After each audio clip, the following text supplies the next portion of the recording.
Okay, we are diving deep into money. Money, money, money. That's what's coming out. More importantly, that's quite rude because abundance is coming out. Ganache is coming out. Ganasha, whatever you prefer. Ganache is out. The elephant is out. The bindi is in the middle of the elephant's head. We are talking about abundance, wealth, prosperity. But when I pulled this card out, first thing I saw was millions floating around me, right? So I'm just seeing the Ten of Pentacles card in my head with this, and it's money and it's money and it's ringing up and it's everywhere. So let's talk about real money today. Let's dive deep. I know that this is a collective message, so I'm not sure where it's going to go, but we're talking about money, so let's just dive in and enjoy that. First thing coming up in conversation when it comes to this money is nesting, saving. Make sure you start saving. Not only are we moving into winter, this could also be seen as a crypto winter. We're moving into a time economically where it is a tougher season, it is a tougher time in life. So financially, you need to start budgeting your money a lot more. If you're going out a lot, manage that. Well, you're spreading your money thin, is what I get. I see two people over here, four people over here. Four people look business related, two people look close in family and friends. So most of your money, if this is for you, goes either to two situations over here on the left, which is leisure and lifestyle. That's your biggest outgoings on the left. Left in this conversation today is the lighter side of life, the fun, free, frivolous, good times, the money that you have just there to do good things with and keep your self-love and self-care up. Whereas on the four to the right, it's more financial investment. I'm in my head I'm getting like investment bank, crypto, stocks, bonds, commodities, all of that kind of stuff. But also I'm looking at like mortgage, I'm looking at investors, a set like there's some let's go into investors. Let me dive. Something about investors coming up. Let's look at that straight away. Get that out of the way so we're clear on what we're talking about today, yeah? Okay. Interesting. I wasn't expecting that. Give me a sec. Ten of Swords is out. Compromised is what I'm getting from that Ten of Swords, okay? You've got to make sure. Okay. Stay with me. Six of Cups, two of, okay. Scaling back is a really good idea at this time. I say it all the time because I'm frugal. Obviously, this is your reality. You know the difference between listening to some random person on social media, even if they are sexy, beautiful, and stunning, and they are called the Hermitologist, also known as Louise Amanda Allen. I know I'm amazing. I know you want to live by everything I say, but use your wits when you listen to stuff on YouTube, and this is also a general reading, okay, not for anyone specific out there, so please do bear that in mind. But what I do want to let you know, my darling, is that the Ten of Swords is out, and it's letting me know that you as a stakeholder or an investor in one of the four things that you have, you would review it as you've got four things in a row. Let me make sure I get this right. The third thing in the row is losing money, and it's not a wise investment at this time. Now what you're being asked to do is scale it back. Oh, okay, this is interesting, and I'm going to go for it. I've never done this in a reading or online in this way, but if this resonates, hit the fucking like, let a bitch know, because this is worth gazillions if that is indeed the case. But I'm looking at potentially someone who's got 6 mil invested in something. You're being asked to scale that back to 2 mil, yeah? Or you're gonna 6k, 2 mil, 600 to 200. You're scaling between the 6 and the 2. You got something you've invested in with a 6. I don't even want to confuse any of you guys, but for the high achievers in the class today, hope you're out there. Hit the like if you are. This could also refer to the 6th dimension versus the 2nd dimension. We're talking Terrence Howard vibration over here. If you know, you know. I can't change my language. If you don't get me, you don't get me, right? But the truth of the matter is there's something here that you need to scale back from a 6D vibration to a 2D vibration. 6k, 6 mil, 600k to the 2. Yeah? Because at the end of the day, you're getting squeezed, yeah? Oh, you're getting squeezed out of your money, you're getting squeezed out of your position, you're getting squeezed out of your job here. The truth of the matter is you've been asking a lot of money questions to whoever this involves. You've been asking a lot of questions about the money you've invested in this, and the truth of the matter is they're more worried than they're letting you know. Yeah. Pull back on that 6. Take it down to a 2. Don't be fearful about that. Now, I don't understand what kind of situation you're in. Intellectually, it's a big deal for you to actually even insinuate this. But when it comes to money, don't play games, please. Please don't play games when it comes to money. Because the truth of the matter is, if this is for you, listen, it looks like you're scared to even ask the necessary questions about this 6. It's your 6. It's your 6. It's your 6. That means it's your turn.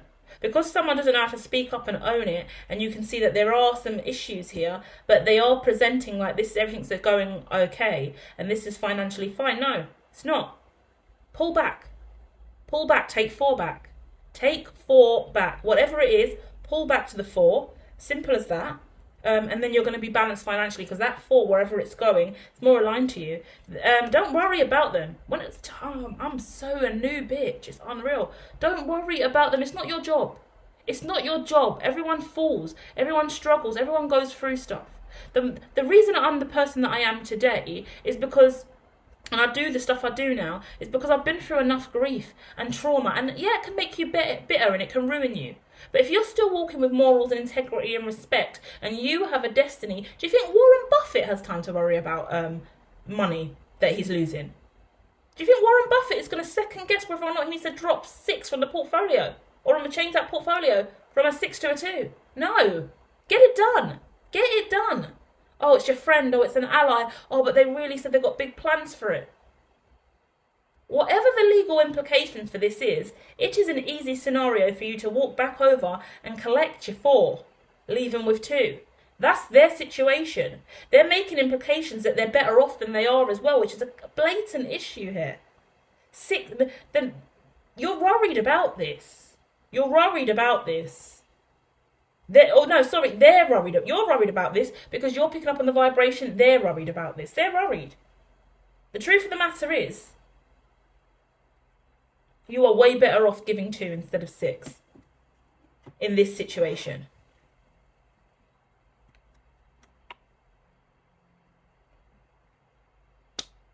There's something that's gone on that you've had your eye on in this situation specifically, and it's been something that's just kind of been borrowing, growing, evolving, being worked on. The tower moment of this situation is really now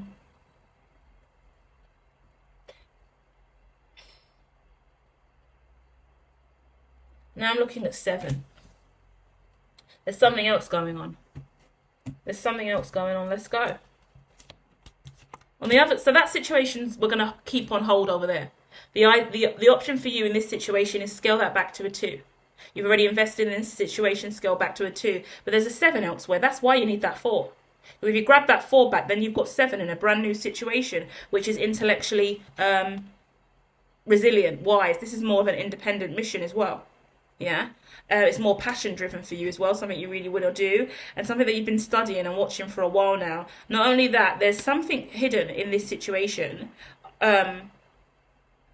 because you're not revealing it, because you've got a lot more emotions attached to this other project. So we're going to look at it at 2 financial situations. One over here we've spoken lengthily about, and the other one over here that is kind of not really identified yet, but you've got so much more opportunity. That's why you need to release some of your money so you can move over to this new situation. This new situation looks kind of founded by you, established by you, a lot more focus on you, and it not only helps you, it helps other people become unstuck. Whoa! Not only that, it closes out a toxic cycle, and it brings in the Ace of Wands and the Ace of Pentacles.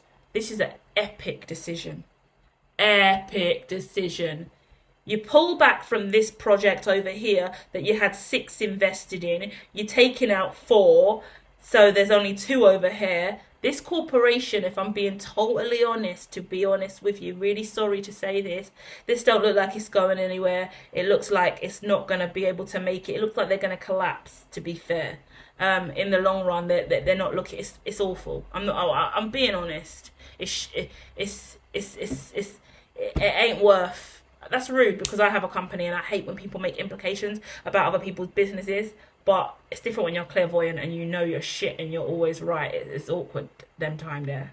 You're like, ooh, my bad, because I know what I'm talking about and I'm good at my shit. So, I don't want to, I'm being obnoxious now because I'm like, I feel guilty, but I'm like, yeah. Either way, you take that 4, you bang that 4 over to the left.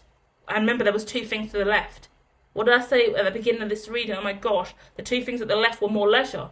More self-love, more self-care, more things that you were interested in, more money that you had frivolously. This is serious financial on the right that's giving you problems. But the frivolous, carefree side of stuff that you would normally invest in, yeah, or wouldn't invest in, but just you put little bits of money in, you're going to bring over 4K, right, 400K, whatever it is for you, you're bringing it over here, and that's going to grow to 7 instantly. Because you're adding it with something else. So immediately by making this move and choice and decision, you've increased your net. And then you've split your money, still leaving this person with 2. Now you've come up. Because now you've split your investments and now you've got, for example, 7 over here now. Immediately scaled up to a 7 and you still got 2 over here. Prior to that, you only had 6 on the board. Now you've got 9. So you can clearly see when moves are that simple energetically as well. Financially, you can see the progressive strength of this. Then you know it's the right way to go.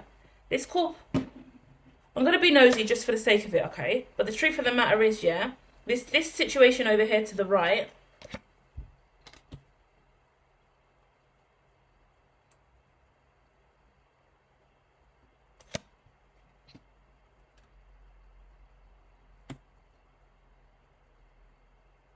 Is only going to pull through. This is crazy how destiny works. Is only going to pull through when you pull out that 4. Because people don't move, take action, do the job and do the work when they have been given so much. Do you get what I mean? So whoever you've given this 6 to, right? They are not being honest. They're not being transparent. They've gone through ebbs and flows of feeling I'm going to bust, I'm going to collapse, the whole business is going to fall to the floor, or whatever this is financially. Like, it doesn't feel like stocks. It doesn't feel like a coin. It feels like an absolute investment, right? Stakes. So whatever you've invested in, it ain't stable. They know that, but they're not doing anything about it, and they're not scaling properly financially. This corporation over here to the right has got scaling issues. They're not right. And because they've got the money sitting there, they think they can have a little leeway. And that's what people do. They rest on their laurels when there's too much money in the account. And they make stupid offers or do stupid stuff with the money that they're given because they're too comfortable. Yeah? The only reason I'm the way I am today is because I've been incredibly uncomfortable for a very long time, which constantly forces me to be the best at what I do and puts so much pressure and tension on every ounce of me, my identity, my ability to ascend, and that's why I'm fucking kick-ass and a boss bitch in what I do. Have no choice. You come from nothing, you have nothing. You're fucking scrounging. You have to learn to fucking scavenge and hunt and be the best you can while still having morals and integrity and respect in service to human flourishing, because you truly desire to flourish still, you know? You want to evolve. These people are going to start learning about human flourishing. That's what they will learn. Positive psychology, speaking up, transparency's lacking over here as well. A lot of communication these people have been lacking. When you ask people about their money and they don't speak to you clearly, don't be nice. That's your money. And that's a lot of money they're sitting on. Make sure they're doing the right thing with it. They're not clear about it. When you take your money out and they realise they ain't got that support system anymore that they previously had, they're going to learn to knuckle down. They're going to improve their systems. If you stayed in this company and you left them with a 6, company would fall to the floor. 100%. Because they would act like they're fine. They'll push forward and you'll lose everything that you invested. On the other hand, you pull out 4, you leave them with 2. Now they've really got to do the work. Really got to go back to their systems, their operands, everything they've put in place. They've got to be scruple, attention to detail now, and they're not going to fall. We're saving this fucking company by making this decision, yeah? And in future, don't overgive if this is a friend or some kind of person that you've seen as an ally. This looks like friendship. Friendship and business don't often mix. It's not a smart way to go, to be quite honest with you. But either way, this company will be saved when you pull that 6. And then obviously you're already coming up to a 9 now because of this decision. You've pulled that, move over to something on the other side. And now you're all in over here. Like heartfelt, compassionate, fun, truthful, powerful.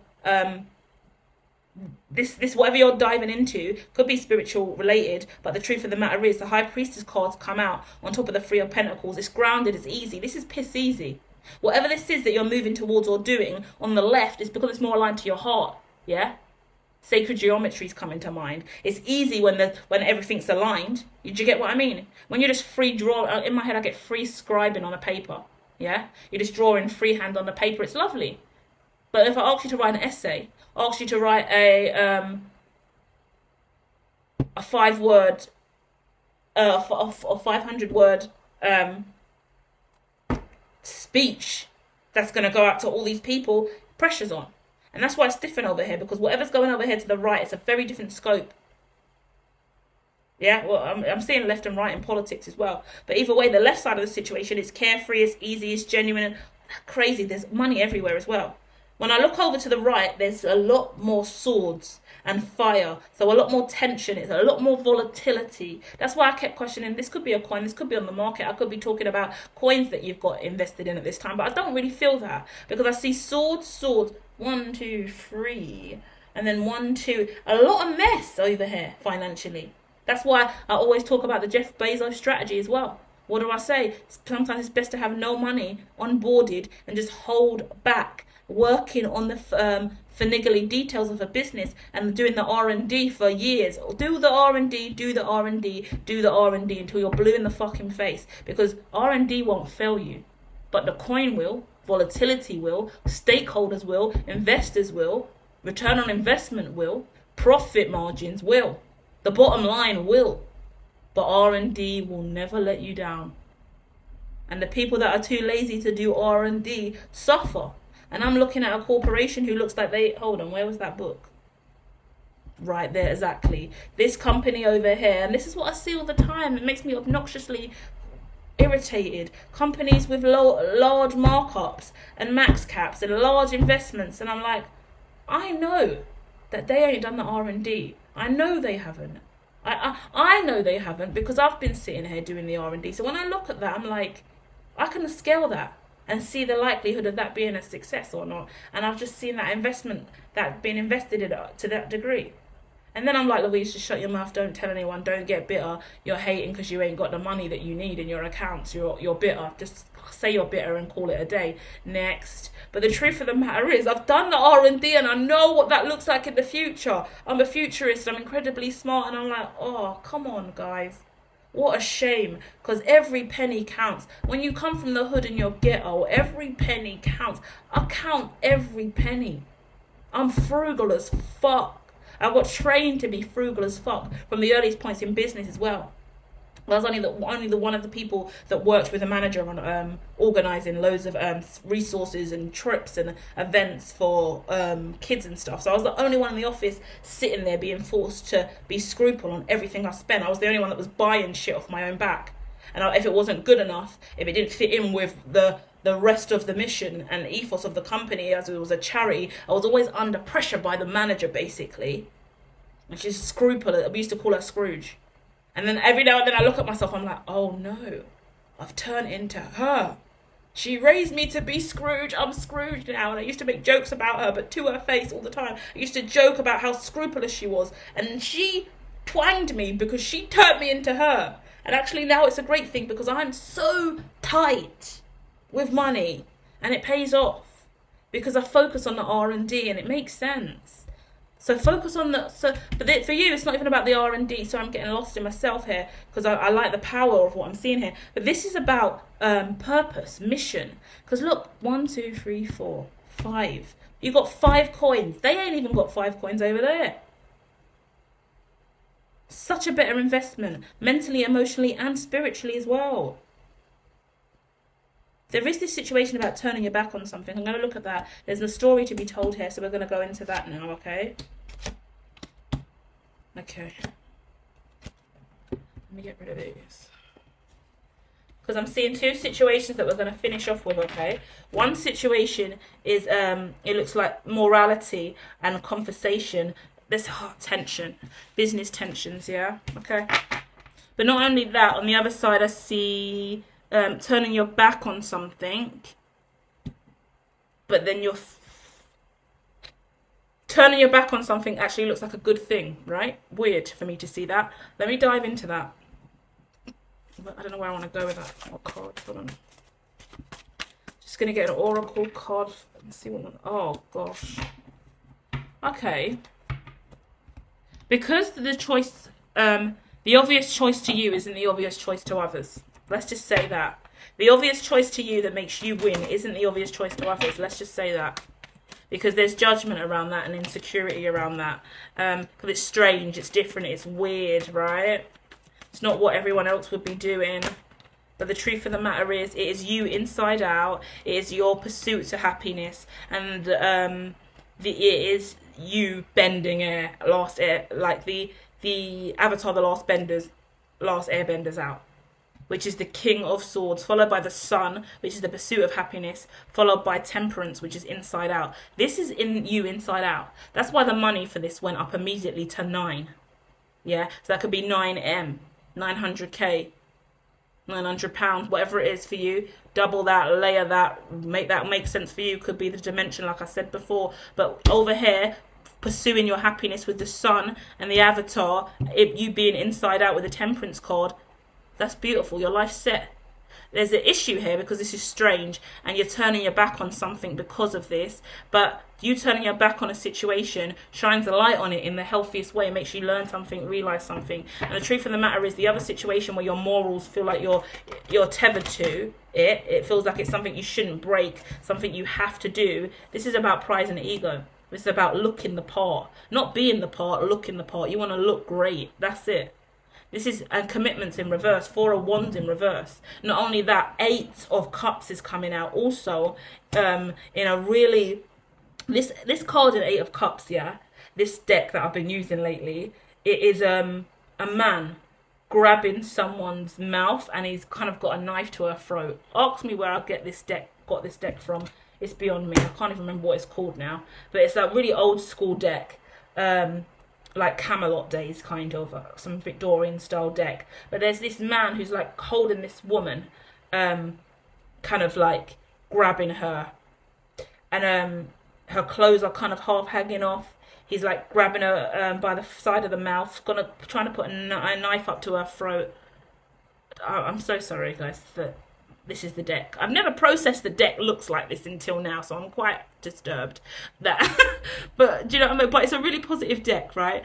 Because above that there's a priest and a nun having a really intimate moment together, right? So we've got people talking about morals and integrity, intimacy, and about how beautiful this business is and how this is going to work. This is the company to the right. This is the company that you had all the money invested in. But there is this kind of tension and forbiddenness and secretiveness and stuff you can't speak on. You're oppressed to the right. Yeah? There's oppression in whatever situation you've been dragged into because you've been forced to commit to something that isn't nothing but, I want to say envy, sin. Yeah.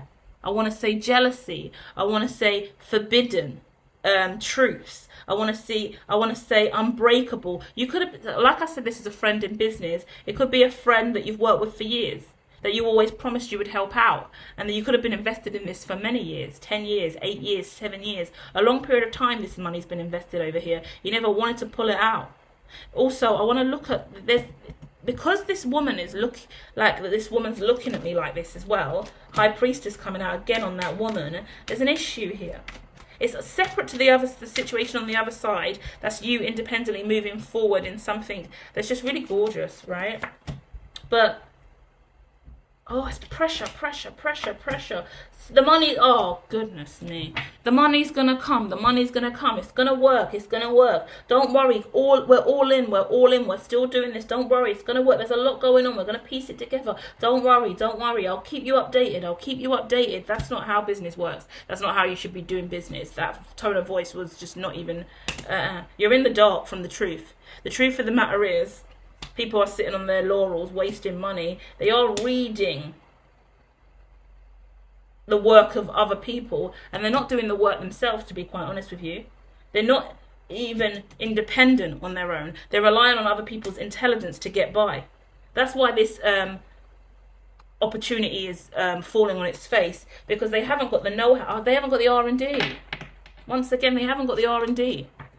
And they can go and get R&D from the left and the right. But this is the future, people. Simple as that. This is the end to the reading. I'm going to close out with this conversation. But the truth of the matter is, like I've already said, you need to be the one creating your company. You need to be the one with the know-how. If you don't employ someone who has got all the know-how and is grounded and taking the front seat in that corporation, leading and ploughing forward, then you're always going to fall short. Because you could employ someone for a little while to do that, employ someone with expertise in that, and that, and that, and that. If they're freelance and only flexible working, or only they're part-time, or only they're on a contract basis, when they leave, you're back to square one. And you can be an incredible founder all you want, but if you haven't got the research, the know-how, and the background, and you haven't been sitting in the mechanics of your own systems, and you can't build it off your own back independently by yourself, then it's not really yours. It's a dream, it's a fetish, it's a fad, it's an ideology, and you can only ever build it to a certain degree of freedom, because you're always reliant upon what? Someone else to come in and oversee the oversight you haven't been able to overcome.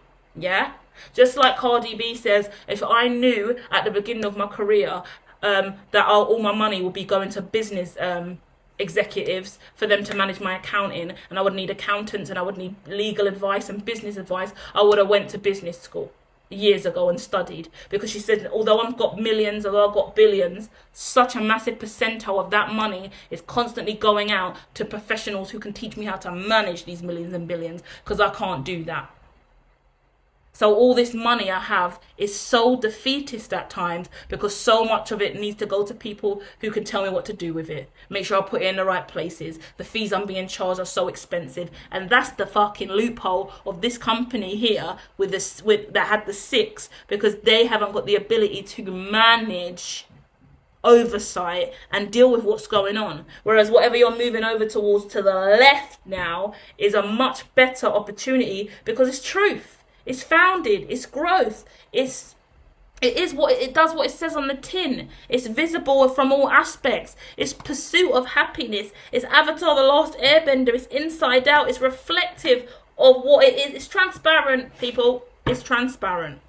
So yeah, money is in your life to the left and the right, but scaling it and managing it to the best of your ability is what you need. It requires transformation from you. It is a scary change in your reality, but it is a beautiful manifestation that is coming in and will be balanced. You, moving forward, right, you need to make sure you can see through illusion, truth and illusion. If you cannot speak about your money and ask questions about your money and how it's evolving, and you can't ask for a clear overview of the accounts for the last quarter. I want to review the accounts myself. But you invested in that. You have rights to look at whatever you're invested in. Let me see the accounts. Let me see this. Let me see that. Oh, no, we haven't got this. Oh, we haven't got that. Excuse you. You wouldn't even ask that kind of question, because it's not your place. It's not your position to ask for the accounts for that. So whose position is it when your money's invested? You have every right as a shareholder, right, to ask questions. Not only that, you're really, really nervous to move in this new direction. Buffalo spirit's out. You're really, really powerful. This is destined. And you've got your eye on evolving. But you really do worry about your morals and integrity, how it's going to look. Ugh. You have to work on that. You have... Doesn't matter how rich you are, how poor you are, how amazing you look, right? Do you know the kind of people that I love the most? This is going to sound rude, and I don't want anyone to even hear this, but I have to be honest, right? You know the people that I really like the most, right, are people that are rich, but they don't look rich. You see where, this is going to be cringy, but you see Keanu Reeves, yeah? There's some photos of him at someone's wedding, and they said he was just at the bar in the hotel because he was staying there, and he's just wearing this random raggedy t-shirt and a blazer, and he's taken a photo at a really plush wedding, and he went to the wedding and joined the wedding party and just chilled with them. He was just looking like any random person off the street, zero effort. Also, same with Jack from Blocking, Jack Dorsey. Man just looks casual in a Satoshi t-shirt in one of the last presentations I saw him do. Casual. Man's looking like a hippie hobo. Rough and whatever. Yeah, he's a billionaire. That's, in my opinion, that's when you're truly grounded. That's when you really step out of the matrix. That's when you're thinking outside of the box. Especially because I come from a community where we wear gold and diamonds, and we've got chains and rings and grills, and we're using stacks of money as to act like we're phoning people and taking selfies in nice cars.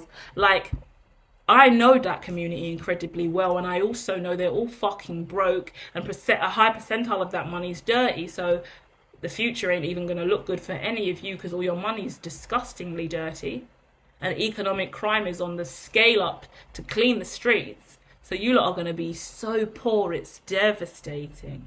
Devastating. The beauty of things, and I'm this way as well, I've got to a place in my life where, you know, when you act so perfect all the time, you feel like you need to be perfect all the time. Right? That was me all the time. My hair needs to be slicked perfectly. My glasses need to be adjusted perfectly. My lipstick needs to be adjusted perfectly. I need to be perfect head to toe. So after I went through homelessness, that shifted. Well, I put lipstick on, it's all over my teeth, it's all over my face, makeup slapped on, smudges under my eyes. It started shifting because my focus was no longer on looking good and showing up presentable. My focus was on the R&D, the research, doing stuff in the back end. Now, I barely wear makeup. I barely wear a bra. I don't give a fuck that it disturbs me. I'm so hobo and so who gives a fuck, throw that on. Sometimes I look at myself and I'm like, whoa, like who have you become, you tramp? But I love it also because it shows who I am inside now. Because actually that means on a high level I have more worth than my appearance. I'm worth more than looking a certain way. And actually when I was a lot younger, I would look at black women that were alternative. Like, you know, black women that are wearing I love palazzo pants. So I'm going to leave it here, but I'm going to give you perspective because the cards coming out is like all these black people suited and booted with the tattoos and the rings and the jewelry and the grills, acting bare cute and sexy. But it's a wake up call for me because I'm like, I wear palazzo pants, bright fuchsia, like pink pants, and then I'm wearing a green hoodie or a tie-dye top. I've got no wig on, no lashes, my eyebrows are not done and they're growing out at this time. I don't wear nails, never liked wearing nails, just did it to fit in. No makeup, and I'm wearing Crocs and I'm going to the shop. Pink, green, yellow, no hair or a headscarf wrapped around like a turban, Crocs on my feet, stripy socks. I'm like, oh my God, I'm that person. I always used to look at black women who were alternative, that was wearing quirky colours and loads of layers and fabrics and just on street. And I was like, oh, I like that. That's really alternative. I like the layering on that. And then I realised, you've become that. So I'm not that stereotype with the lace wig and the laminated eyebrows and the lip liner and the lashes and the nails and the neck cracking, even though I still neck crack, and the chain around the neck. I've decided not to be that stereotype. Because I know there's no money in that community. I know there's no win there. I know there's no intelligence there. I know we've got serious issues with black education and black well-being.